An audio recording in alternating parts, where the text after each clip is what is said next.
Today, again, one of our faithful men, no? He will preach the word of God and pray this man, no? He was encouraged by God, and we pray that in his life ay patuloy siyang gamitin ng Panginoon. And I will call Brother Christian Paglayon, no? To render the word of God. Amen.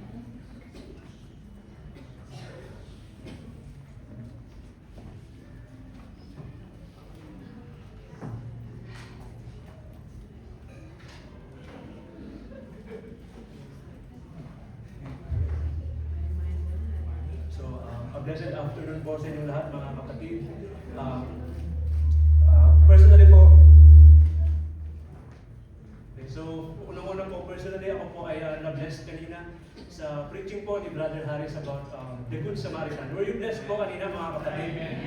Amen. So it should be a reminder for us to always look after our neighbor, di ba? Sabi, we have to know who are our neighbors. And our neighbors are everyone within our reach. And this afternoon, I would like to encourage everyone in the book of 1 Corinthians chapter 15. Let's all stand up po, mga kapatid. 1 Corinthians chapter 15. At isang verse lamang po ang ating babasahin ngayong hapon. 1 Corinthians chapter 15, verse 58. Please say amen if you're there. Amen. Okay, sabay-sabay po natin basahin. Ready? Begin.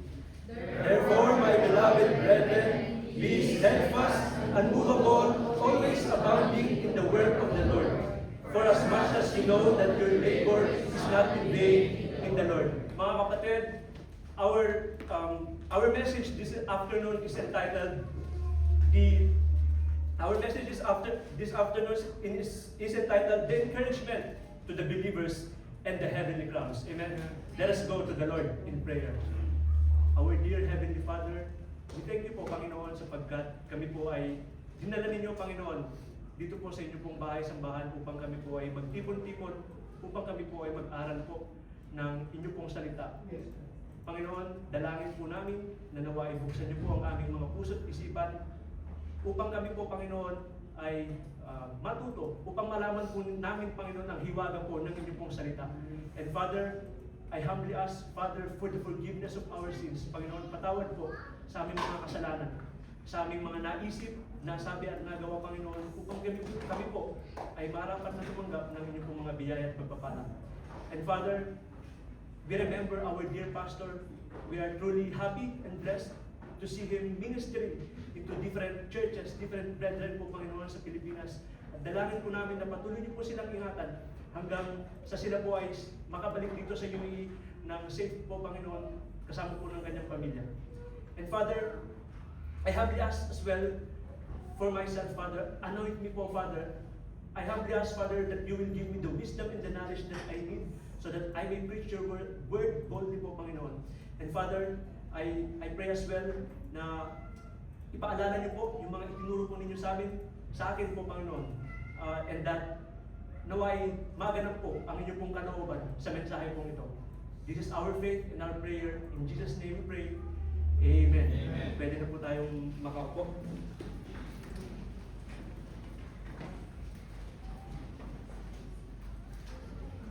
So, again, magandang hapon po ulit sa ating lahat, mga kapatid. Alam niyo po, in Christian life, encouragement is very much important. So, especially if you have been walking as a Christian or as a believer for how many years? And alam niyo po, some of us may see na parang as I walk in my Christian life, parang walang nangyayari.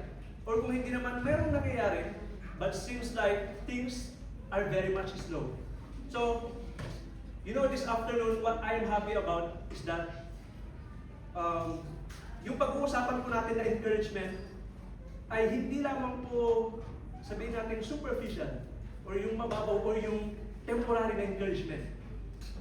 Yung pag-uusapan natin na encouragement this afternoon has something to do with eternity. Diba? Napakinggan po natin kanina yung song offering po ng mga teens, diba? And believe the one who holds eternity. What's the Tagalog of eternity? Walang hanggan. Diba? And now, at the same time, yung verse na binasa natin kanina, 1 Corinthians chapter 15, verse 58, we will study the depths of the doctrine inside that verse. Only one verse po for this afternoon, mga kapatid. And you know, 1 Corinthians chapter 15 is written by none other than Apostle Paul. And he is very much eager to encourage and to correct. Anong church? It's the Corinthian church. We all know na pag sinabi kong Corinthian church, it is a problematic church. Why it is problematic? Problematic in terms of their carnality. And what does carnality means? Carnality means, sa Tagalog, kamunduhan, di ba? Pagiging makalaman, kahalayan, di ba? And he clearly mentioned that in 1 Corinthians chapter 3, verse 1, "And I, brethren, could not speak unto you as unto spiritual, but as unto carnal, even as unto babes in Christ." So, sinulat po niya yung 1 Corinthians chapter 15, verse 58, to correct them, to confront them, to challenge them, and at the same time, to encourage them. And alam niyo po, itong verse na to, again, 1 Corinthians chapter 15, verse 58, in terms of encouragement, especially in the church, this is one of the most quoted Bible verse na ginagamit po natin. Amen po ba? Most of us here memorize this verse. Even the choir members know or memorize this verse. And as we understand this verse, we can feel the heart of Apostle Paul that this is his appeal and challenge to the believers to be what? To be steadfast, unmovable, always abounding in the work of the Lord. At the same time, this is also his advice and counsel to the believers. Advice and counsel for as much as you know that your labor is not in vain in the Lord. Also, this is an assurance and confirmation. Okay? This is also an assurance and confirmation to the believers of what? Assurance po ito and confirmation of how and why. And that is the first part of our topic this afternoon.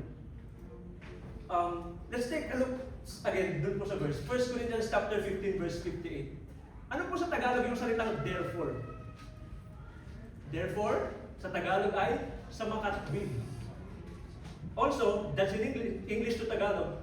Pag dinala natin siya sa science, naalala niyo po sa science, di ba may mga research problem tayo? At yung pinakabandang dulo sa baba, ano yung usually na sinasabi natin? I therefore conclude. Therefore, 1 Corinthians chapter 15, verse 58 is a verse pointing about conclusion. And at the same time, papansinin po ninyo, it's in verse 58. In fact, sa lahat po ng mga sinulat ni Apostle Paul na epistle or letters, by the way, ilang letters o ilang epistle po yung sinulat ni Apostle Paul? It's 13. 13 letters or 13 epistles plus 1. Di ba? Sabi nila plus 1 daw kasi pang 14 daw yung Hebrews. Sabi nila. But regardless, di ba? 1 Corinthians chapter 15 verse 58, it is one of the greatest chapter in terms of count. In terms of count, why? Kasi verse 58 po siya. Yan po yung sinulat ni Apostle Paul na napakarami pong lamang verse. And at the same time, it is very much important or has so much weight in terms of message. And dun sa habang inaaral ko po ito, sabi nila, ang 1 Corinthians chapter 15 daw po is very much overloaded. Overloaded po ang chapter na to. And that is our point number 1. The gospel is accurate. Again, our point number 1, the gospel is accurate. Basahin po natin yung 1 Corinthians chapter 15 verses 1 to 4. 1 Corinthians chapter 15 verses 1 to 4. Moreover, brethren, samahan niyo po ako, moreover, brethren, I declare unto you the gospel which I preached unto you, which also ye have received, and wherein ye stand, by which also ye are saved, if ye keep in memory what I preached unto you, unless ye have believed in vain. For I delivered unto you first of all that which I also received, how that Christ died for our sins according to the Scriptures, and that He was buried, and that He was rose again the third day according to the Scriptures. Probably, you might ask, Brother Christian, paano mo nasabing accurate yung ating gospel? Paano pertaining to our verse? Remember in Genesis chapter 3, verse 15. Pero bago natin puntahan yon, ano po ba yung mga notable things na nangyayari sa Genesis? In Genesis, we have seen the creation of the world. In Genesis, we have seen the creation of the first human beings, di ba? Si Adam and Eve. But it is important to note na sa book of Genesis ay doon din po nangyari yung temptation and fall of men. And kinausap ng Panginoon yung serpent, di ba sabi niya, and I will put enmity between thee and the woman, and I will put enmity between thee and the woman, and between thy seed and her seed. It shall bruise thy head, and thou shalt bruise thy heel. Okay? So, meaning, even long time ago pa ho, di ba? Kasi pagka sabi natin, the gospel is accurate. Pag narinig natin yung gospel, sabi lang natin, Matthew, Mark, Luke, John, di ba? But you know, even in the book of Genesis, the gospel is already there. Amen? The gospel is already there. And ang tawag nga po nila dyan, sa Genesis 3:15, according to the scholars, they call it proto-evangelium. Proto-evangelium, why? Because it is the foreshadow of what has happened to the Lord Jesus Christ from the time of Adam to the time of crucifixion, which is how many years? 4,000 years plus 30 yung ibinuhay po ng ating Panginoon. So, again, our gospel is the good news. Even in Genesis, it's already there.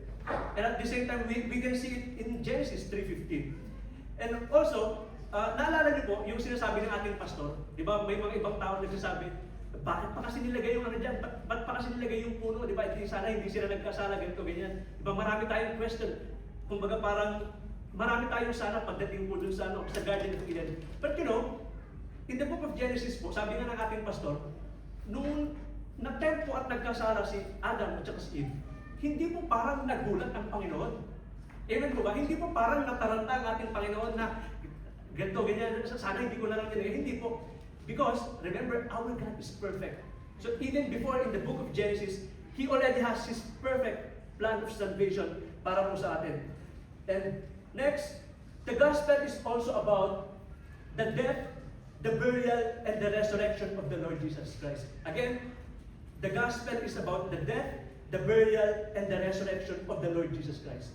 You know, this afternoon, gusto ko pong mag-share ng isang mystery. Okay? We all love mystery. Amen po ba? Diba? And you know, in the Bible, there are so many mysteries po sa ating Biblia. Sa bandang nakasulatan ng Panginoon, that's for sure. Marami po tayong makikitang mystery po dito. And you know, one of the mystery na gusto ko pong i-share sa inyo is that, by the way, pag sinabi pong mystery, biblically speaking, it came from the Greek word mysterion. Mysterion meaning mystery. Mysterion, it has a sacred, it is a sacred secret. Okay? It is sacred secret, meaning it has a hidden purpose. Meaning, malalim po yung rason kung bakit po merong mystery, may sikreto sa Biblia. Hindi to basta lang kumbaga sikretong malupit, di ba? Pwedeng pabulong. Hindi po basta-basta gano'n lang yung sikreto na itinago ng ating Panginoon sa Biblia. So, you know, in 1 Corinthians chapter 2 verse 7, 1 Corinthians chapter 2 verse 7, it says there, but we speak the wisdom of God in a mystery, even the hidden wisdom which God ordained before the foundation of the world. Okay?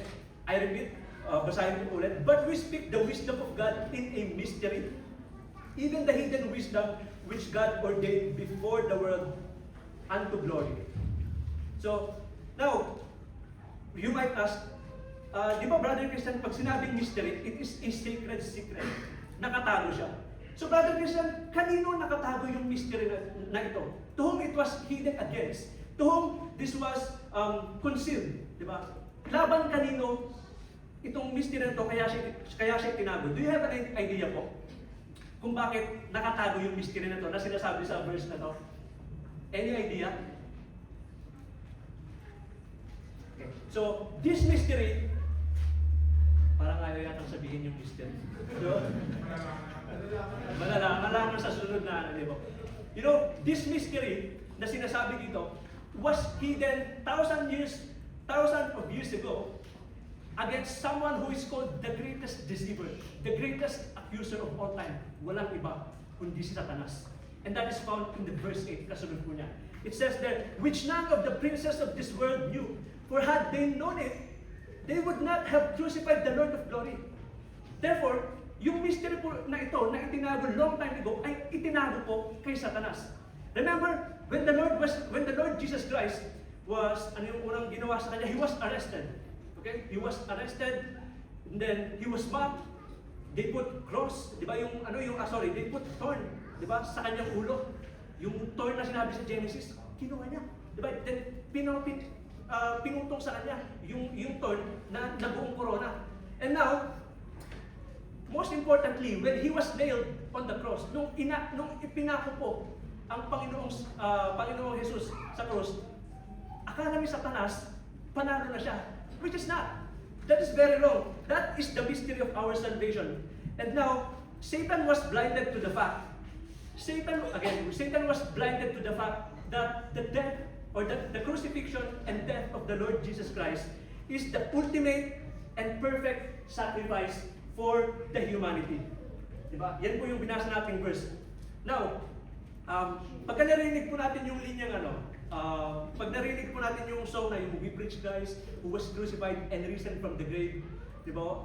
Di ba yung ibang churches may nakalagay po, "We preach Christ crucified", kung makikita nyo sa ibang Baptist churches. Hindi po ito basta lang na parang, okay, Jesus Christ died and was buried, and on the third day, He rose again. Hindi po.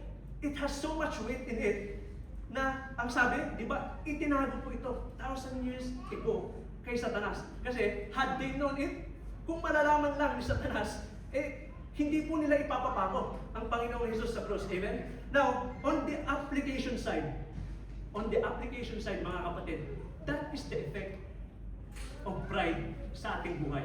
Diba? Ano sa Tagalog yung pride? Chicken, di ba? Ano sa Tagalog yung pride? Mapagmalaki, mapagmataas. That is the effect of pride sa buhay ng isang nilalang into one creature.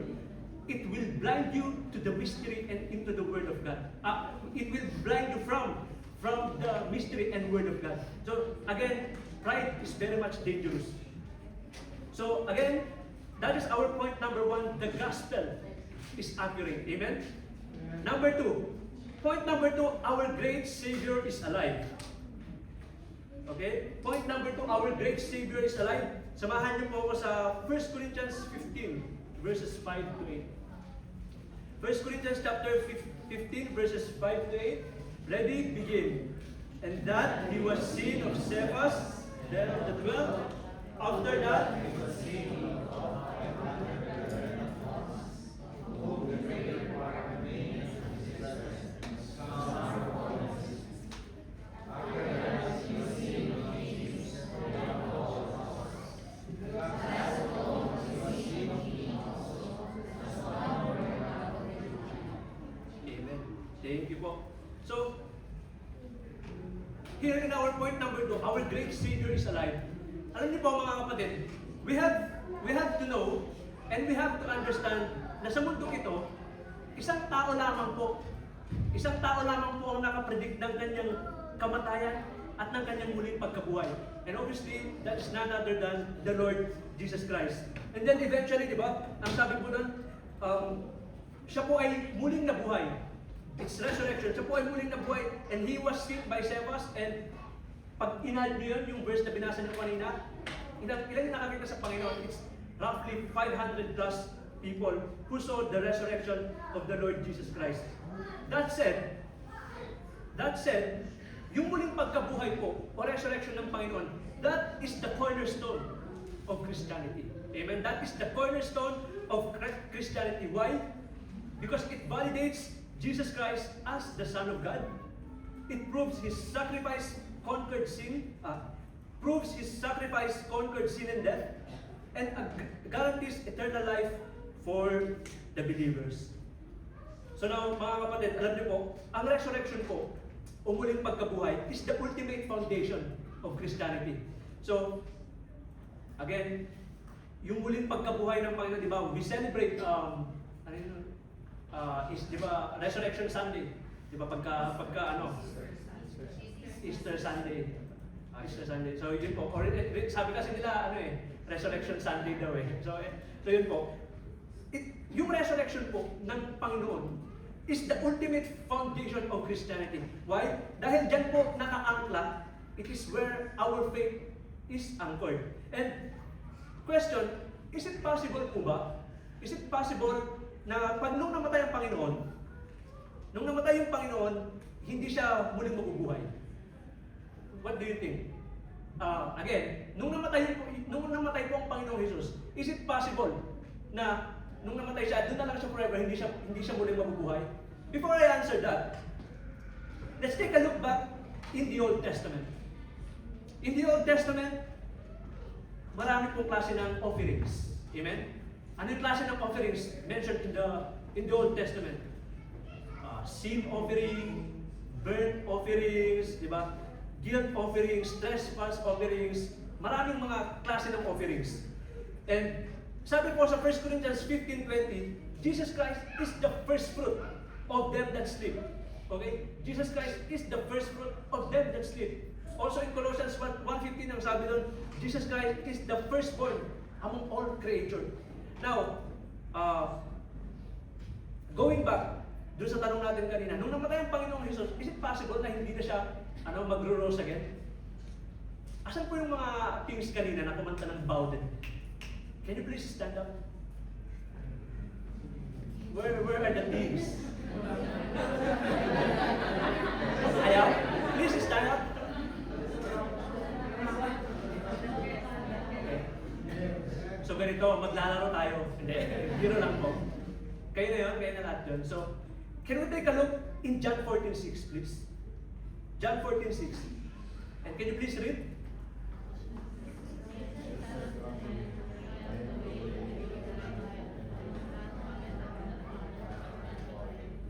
Next. John 11:25.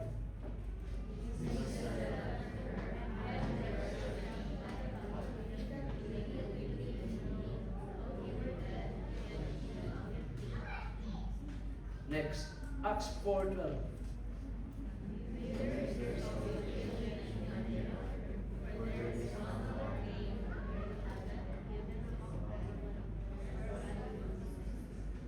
Okay. Next. 1 Timothy 2:5.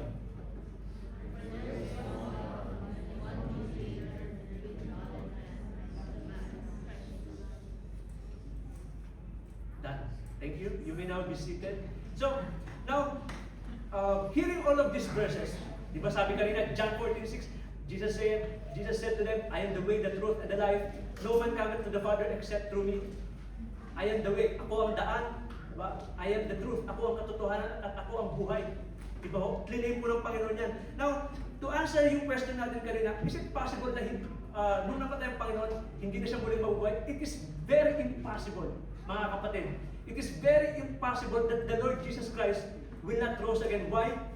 Clean niya eh. Because I am the resurrection and the life. Now, hearing all of these things po mga kapatid, yung binasa nilang verses, yun po ang importante o kahalagahan in terms of kaligtasan.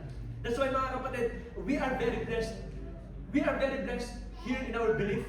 We are very blessed as a Christian, sa Christianity. Why? Because death doesn't have power to the one that we serve and we believe. Amen? Now, point number 3. Our glorification is assured. Okay? Point number 3. Our glorification is assured. In 1 Corinthians 15:51 to 57, samahan niyo po ulit akong basahin. 51, ready? Begin. Behold, I show you a mystery.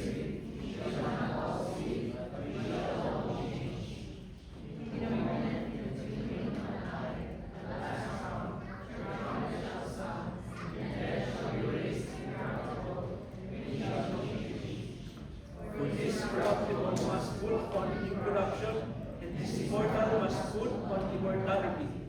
So when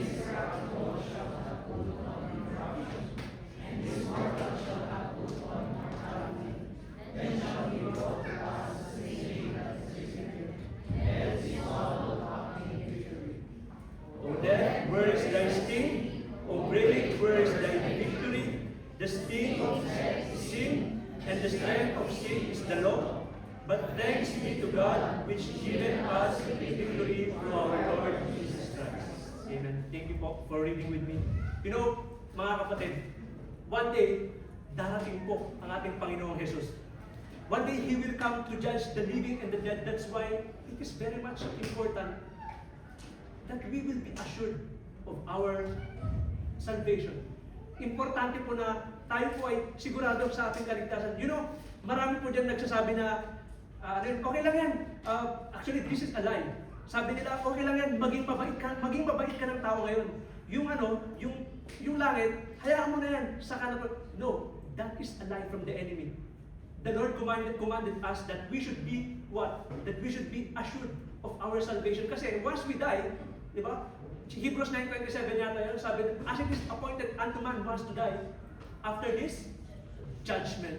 Okay? So, remember in the book of Thessalonians as well, in the book of Thessalonians, nag-worry po sila. Ang sabi kasi nila, kasi mga believer na to Thessalonians, and then they are worrying because sabi nila, paano yung mga nauna naming relatives? Paano na sila na mga Kristiyano pero hindi pa nag-rose again ang Panginoon? Are they still saved? But you know, Apostle Paul has comforted them in 1 Thessalonians chapter 4, verse 13 to 18. 1 Thessalonians chapter 4, verses 13. Can we read this? 14. For if we believe that Jesus died and rose again, even so to them also which sleep in Jesus will God bring with Him. 15. For this we say unto you by the word of the Lord, that we which are alive and remain unto the coming of the Lord shall not prevent them which are asleep. For the Lord Himself shall descend from heaven with a shout, with the voice of the archangel and the trump of God, and the dead in Christ shall rise first. Then we which are alive and remain shall be caught up together with them in the clouds to meet the Lord in the air. And so shall we be ever with the Lord. Wherefore comfort one another with these words. So, mga kapatid, hearing all of these things, kanina yung mga point na pinagsasabi po natin, hearing all of these things, these are our advantage as a believer. Diba sabi natin kanina, point number 1, the gospel is accurate. Point number 2, our great Savior is alive. And now, ano yung point number 2 natin? Point number 3, our glorification is assured. Okay? So now, in our point number 4, it means our glorious reward are awaiting. Okay? Our point number 4, our glorious rewards are awaiting. Sabi po natin kanina, 1 Corinthians chapter 15 is a very much overloaded chapter. Diba? And saying, after hearing all of these things, kanina sabi natin, yung mga point 1, 2, 3 natin, upon hearing all the mystery, di ba?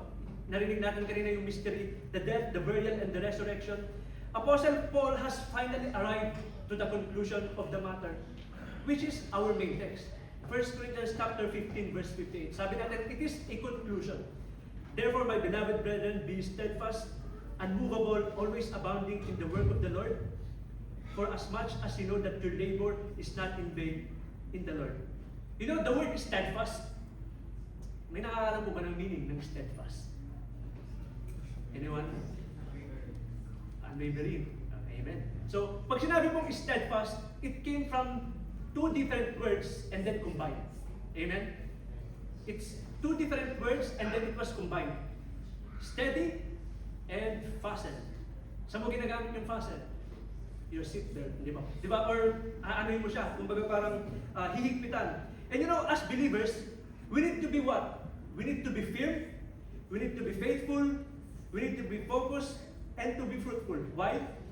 Because our labor is recorded, all of our labors are revealed, all of our labor is remembered, and our labor are rewarded. And you know, aside from this po, mga kapatid, aside from these 2 points, bilang isang mananampalataya po, we have to do our part. And ano yung part na yun, Brother Christian? We have to discover the will of God in our lives. Amen po ba? We have to discover the will of God in our lives. And, ano yung dalawang will ng Panginoon na yun? It is the general and the permissive will. If I may share lang po, mga kapatid, no? Meron pong isang dati kong katrabaho. And she's a professing believer, professing Christian po. So, sabi niya siya daw ay mananampalataya, umaattend po siya sa church every Sunday. And at the same time, marami po siyang alam. Marami po siyang alam sa Bible. And then, share siya sa akin ng mga encouragement, ganito, ganyan. Hanggang sa dumating po yung sa yung verse na Romans 12:2. Romans 12:2 ang sabi natin doon, and be not conformed to the patterns of this world, but be transformed by the renewing of your mind, that you may prove what is that good and acceptable and perfect will of God. So, kanina, yung sa example ko po, upon sharing this verse, nung sinend niya to sa akin, ang sabi niya po, sabi niya, hanggang ngayon daw, hindi pa rin, ako lang po sabi niya, hanggang ngayon hindi pa rin daw po niya alam ano ang will sa kanya ng Panginoon. And of course, bilang isang mananampalataya, sabi ko, parang bihira yata akong makakita ng makarinig ng isang Kristiyano na hindi pa nila alam yung will ng Panginoon. But you know, let's not make it complicated. Diba? Huwag po natin gawin komplikado ang pinasimple ng Panginoon. The Lord has will for us, definitely. Good, acceptable, and perfect will. Alam niyo po, meron pong dalawang plano ang Panginoon para sa atin. It is the general and it is the permissive will. Pag sinabi pong general will, okay, wait lang po pag sinabi pong general will, ito po yung, di ba, from the word general, yung broad. Ang plano po sa atin ng Panginoon, 1 Peter 3:9 says, for God is not slack concerning His promises, for God is not slack concerning His promise, as some men count His slackness, but is long-suffering to usward, not willing that any should perish, but all should come to repentance. Yan po yung plano sa atin ng Panginoon. That not anyone should perish, but all should come to repentance. So, meaning, or probably you might ask, Brother Christian, kalooban ba ng Panginoon na mapunta po tayo sa impyerno? Well, hindi po kalooban ng Panginoon na mapunta tayo sa impyerno. And, aside from that, kasi di ba sabi, not anyone, ang sabi po dyan, but is long-suffering to usward, not willing that any should perish, but all should come to repentance. Ano pa? Di ba sabi sa Matthew 6:33, we all know it, but seek ye first the kingdom of God and His righteousness, and all these things shall be added unto you. So, ayun po yung plano ng ating Panginoon sa atin, that we will have what? That we will have an eternal life. So, kailangan dapat masiguro po natin ang ating kaligtasan. And, alam niyo po, ultimo po yung mga, sabihin natin masasamang tao. Di ba? Yung mga genuinely talagang masasamang tao, yung mga terorista, di ba? Yung mga nagpapasabog ng bomba sa mga inosenteng buhay, yung mga rapist, yung mga magnanakaw. Sa tingin niyo po ba, masaya po ang Panginoon pag namatay po sila? The Lord is not happy when they die. That is written in Ezekiel 18:23. God said, for God is not delighted in the death of the wicked. Therefore, mga kapatid, hindi po kalooban ng Panginoon ang kamatayan sa kahit sino mang nilalang. Sabi nga, that all should come to repentance. And ang sabi rin sa John 10:10, di ba nangako po ang Panginoong Jesus, for the thief cometh not, but to steal, to kill, and to destroy. I am come that they might have life, and that might have it more abundantly. Next, yun po yung general will ng Panginoon. Lahat po ng human being, hanggat maaari, ay masave. Pero sabi nga ni Pastor, hindi lahat masave. Kasi meron pa rin tatalikod. Next, yung permissive will. Permissive will, do you have an idea about permissive will po? Parang permission. Di ba? So, pag sinabi pong permissive will, it has something to do with our, alam niyo yun, yung individual calling. Okay? It has something to do with our free will. May kalayaan kang pumili. So sa mga teens, you have the free will to choose anong kurso yung kukunin ninyo. Di ba, pag nag-college kayo, based of course on your capability and in your ability. Ano pa? You have the right to choose anong ministry yung papasokan mo. Di ba? Gusto mong mag-join ng choir, kaso ang talent mo dancing, hindi ka pwede mag-join. So ano pa yung mga has something to do with your will, sa ating free will.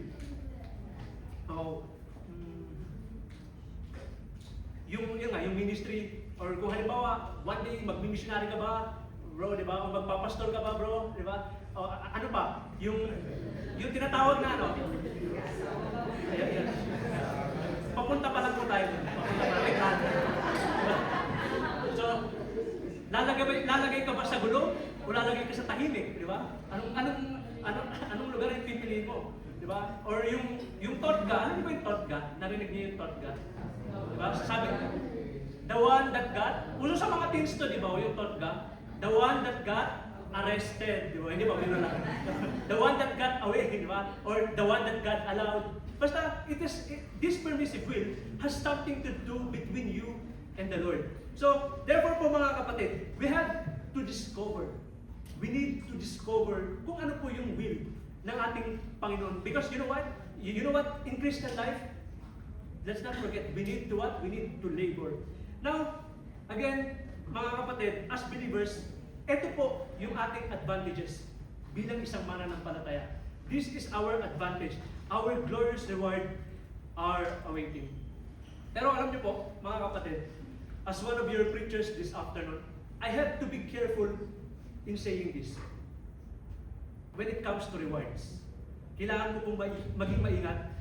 Because while it is true that there are rewards in heaven, let's not forget, there are also what? There are also laws in heaven. That is written in 1 Corinthians 3:15. 1 Corinthians chapter 3:15, samahan niyo po akong basahin. Ready, begin. If any man's work shall be burned, he shall suffer loss, but he himself shall be saved, yet so as by fire. Amen. So again, in heaven there will be an awarding ceremony, giving of prizes. But we have to make sure na yung labor po natin, yung gawa po natin, must pass what? Kailangan malampasan yung alin? Yung apoy, di ba? Dapat yung ministry po natin is like a gold. Di ba na pagka yung gold po, pag inilagay mo sa apoy, lalabas yung kanyang mga impurities, yung mga foreign things, at magiging pure gold pa siya. Now,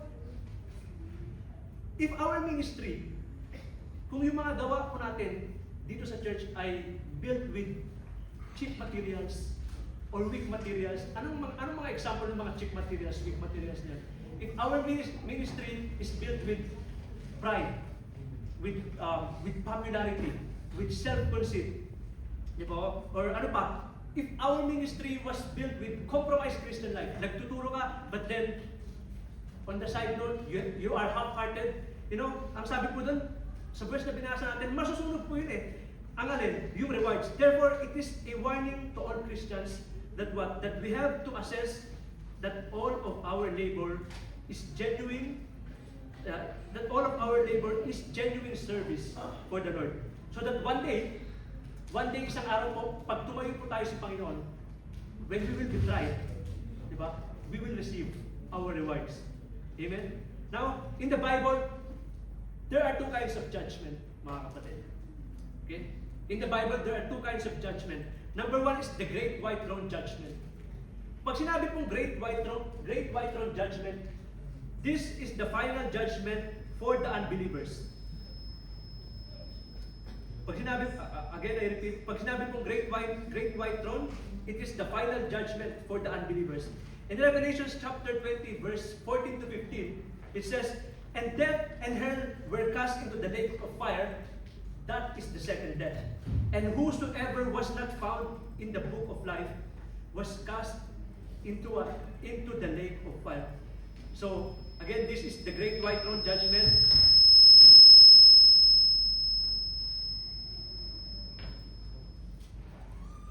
That's my... Meron po ba?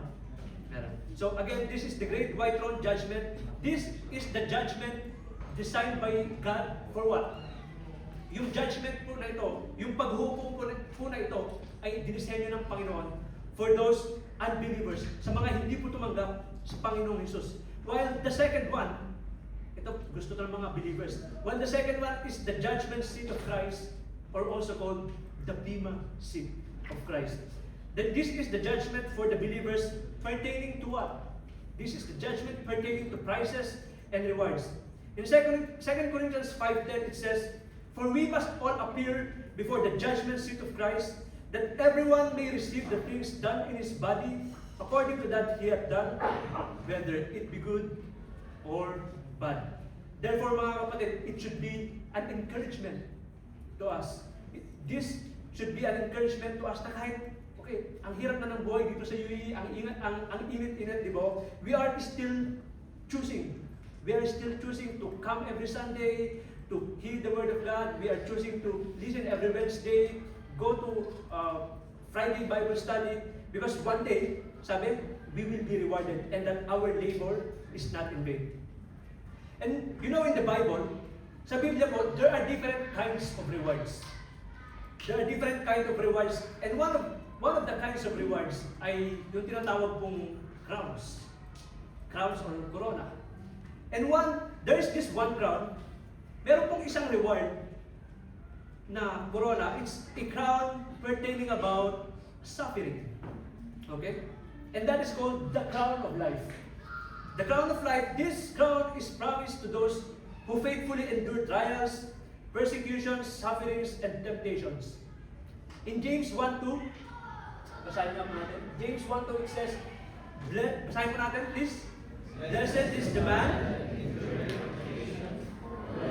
tried, he shall receive the crown of life, which the Lord promised them that love him. Amen. So, brethren, if you are struggling right now in your Christian life, diba, parang ang tagal-tagal mo ng Kristiyano, but still you are choosing to be faithful, nagpapatuloy ka, one day, this crown will be yours and mine as well. Amen? Next crown. There is also this crown about striving. Okay? There is this crown called striving. This is called the incorruptible crown. Ito pong incorruptible crown na to, this is awarded for spiritual discipline. Spiritual discipline, self-control, and living a victorious life in Christ. Okay? Let's read now po yung 1 Corinthians 9:24. 1 Corinthians 9:24. Ready? Begin. Know ye not that they which run the race, one receiveth the prize, so run that ye may obtain. Every man that striveth for the mastery is temperate in all things. Now they will obtain a corruptible crown, but we an incorruptible. Verse 26, I therefore so run, not as uncertainly, so fight I, not as one that beateth the air, but I keep my body and bring it into subjection, lest that by any means, when I have preached to others, I myself should be cast away. Thank you po. Amen. So, alam niyo po, in this world, everything is subject to decay. Even our body is subject to decay, di ba? Nagkakasakit po tayo.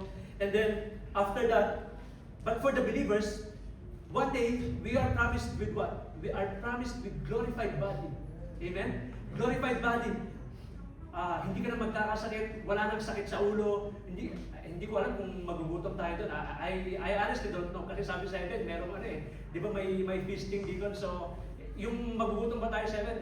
Honestly, I cannot answer that. Pero, you know, one day, pagdating po ng, pag tayo po ay namatay, or whichever comes first, pag tayo po ay namatay, or tayo po ay na-rapture, one day, we will be given a glorified body. And you know, so if you are a believer, kung kayo po ay isang mananampalataya who are investing more, di ba? Investing more about, heavenly investment. You are faithfully giving your tithes, you are faithfully giving your offerings, di ba? Ang sabi, di ba, self-control. So, if you are someone who continuously pray and fast, every day nagbabasa po kayo ng Biblia, you have a control over your mouth. Di ba? Sabi, self-control, di ba? You have control over your mouth and your mind. You know, one day, this crown will be given to us, the incorruptible crown. Amen? Next, the crown, there is also this crown, meron din pong corona or crown or reward when it comes to soul winning. Diba? This soul winner's crown, and that is called what? The crown of rejoicing. Amen?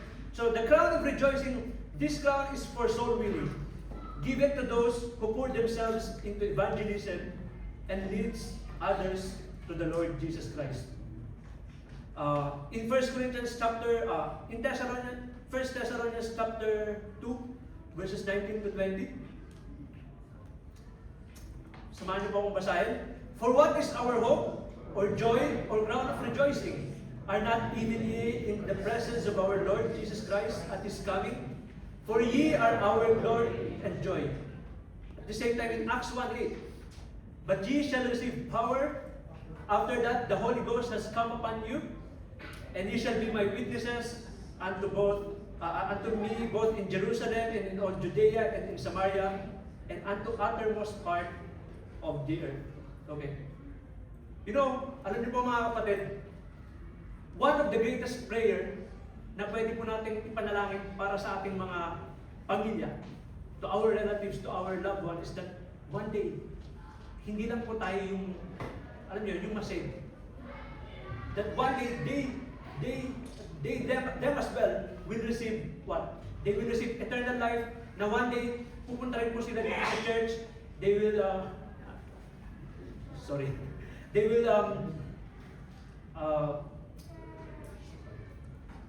will also serve the Lord. Because remember, ang Christian life, yes, we are assured of our salvation. But remember that Christian life is also what? We have to labor. Di ba ho? Now, we should keep inviting to the church. Probably some of you, ang dami mong dinala dito sa church. Amen? Pero, after a few months, yung mga in-invite mo, nawala na. Hindi na nagpaparamdam. You know what? Brethren, kahit invite mo kayo ng invite, at kahit hindi sila bumalik, but of course, we should pray for them. Your labor is not in vain. We are commanded that we should what? We should keep inviting every Sunday, di ba? Di ba? Kung sa atin na kung hindi mo man kayang mag-share ng gospel, which honestly I doubt na may mga Kristiyano hindi kaya mag-share ng gospel. By the way, di ba all Christians must share the gospel? Amen po ba? Di ba? We should know the gospel. Because remember, our own lives, di ba, is our testimony. Di ba? We preach Christ through our lives as well. So, if you keep inviting, di ba, kahit kung hindi mo man kaya mag-share ng gospel, but you are acceding to the command of the Lord Jesus Christ, one day, this will be given to all of us, to the soul winners, the crown of rejoicing. Next, there is also crown with regards to the second coming. Okay? Yeah. Meron din pong crown with regards to second coming, and that is called the crown of what? The crown of righteousness. This crown is promised to the believers who eagerly look forward to and long for the return of the Lord Jesus Christ. This crown is not for those who depend upon their own sense of righteousness or of their own works. Such an attitude brings only arrogance and pride, not a longing, fervent desire to be with the Lord. So, samahan niyo nga po basahin yung 2 Timothy chapter 4, verse 6 to 8. Ready, begin. For I am now ready to be offered, and the time of my departure is at hand. I have fought a good fight, I have finished my course, I have kept the faith. Henceforth, there is laid up for me a crown of righteousness, which the Lord, the righteous judge, shall give me at that day. And not only to me, but unto all them also that love His appearing. So, brethren, if we are taking our life, if we are taking our Christian life seriously, if we keep looking forward sa pagbabalik ng Panginoon, kasi, remember, di ba ho, darating ang Panginoon. Di ba? In the Bible, there are two kinds of coming na nabanggit. Yung first coming niya, He is what? He is a Savior. But in His second coming, siya na po ay, hindi na po siya Savior, siya na po ay isang Judge. Therefore, if we take our Christian life seriously, di ba, sabi sa 1 Corinthians 10:31, in whatsoever thing you do, whether you eat or you drink, do it all for the glory of God. So, one day, if we keep longing for the coming of our Lord Jesus Christ, this crown of righteousness will be given to us. Amen? And finally, we have the crown of glory. The crown of glory. Okay. So the crown of glory, this is the crown about what? About shepherding. This is given or bestowed upon faithful spiritual leaders and shepherds who lovingly guide the flock of God. Amen? So, 1 Corinthians chapter 5 verse 4. Basahin mo natin. 1 Corinthians chapter 5 verse 4. Ready, begin. And when the chief shepherd shall appear, and when the, sorry, 1 Peter 5:4. 1 Peter 5:4. And when the chief shepherd shall appear, he shall receive a crown of glory that fadeth not away. Alam niyo po, one day, this crown will be received by our pastor. Amen? Diba? Sabi, yun po kasi natin, this is crown about shepherding. This is also given to those, this is also given to those elders. Okay? To the elder of the church, to those people who are taking care and shepherding the flock. So, one day this will be our reward, the crown of glory. So, now, having heard all of these things, mga kapatid, having heard the encouragement to the believers, and having heard the encouragement to the believers that our gospel is accurate, our great Savior is alive, our glorification is assured, and our glorious reward are awaiting. You know, it should be our motivation. It should be our motivation that we should be steadfast. Di ba sabi sa verse natin, we should be steadfast, unmovable, always abounding in the work of the Lord. For as much as you know that your labor is not in vain in the Lord. So mga kapatid, I'm done with our message this afternoon. So let's all stand up po. Magsitayo po tayo.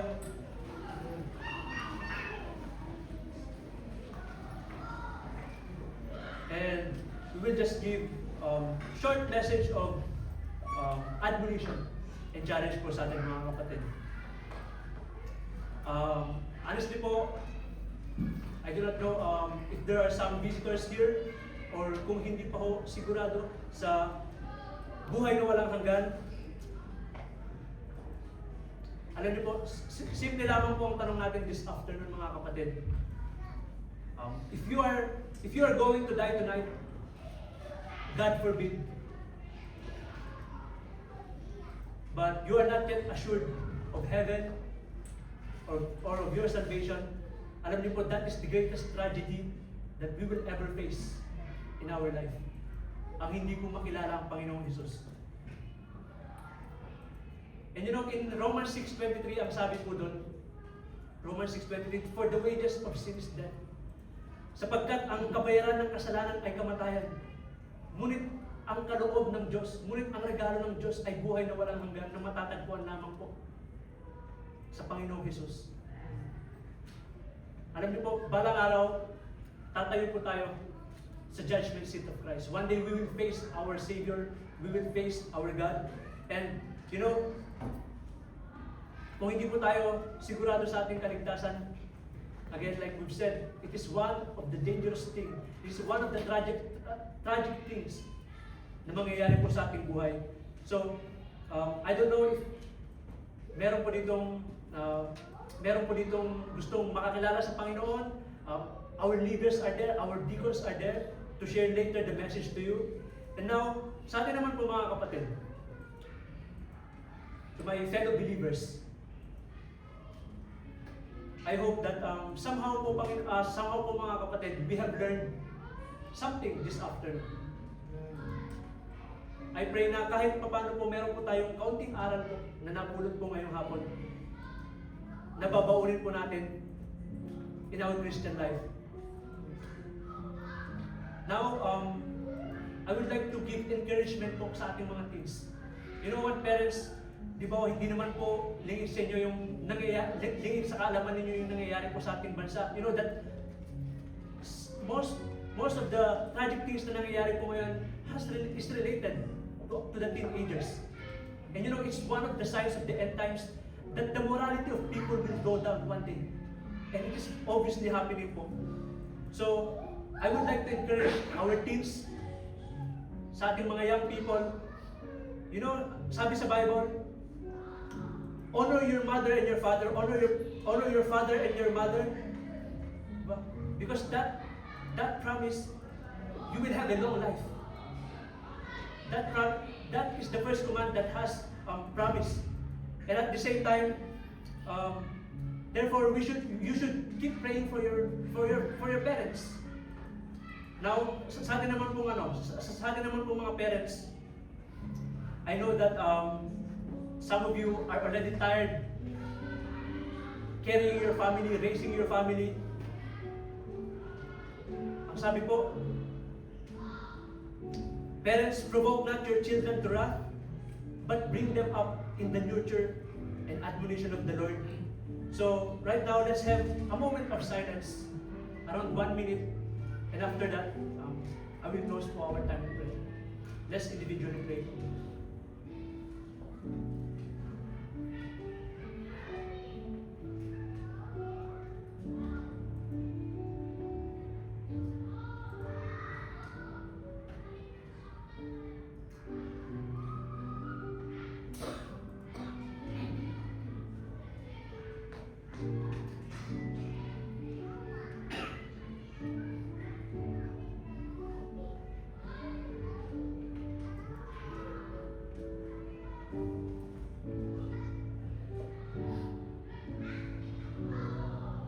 Let us pray.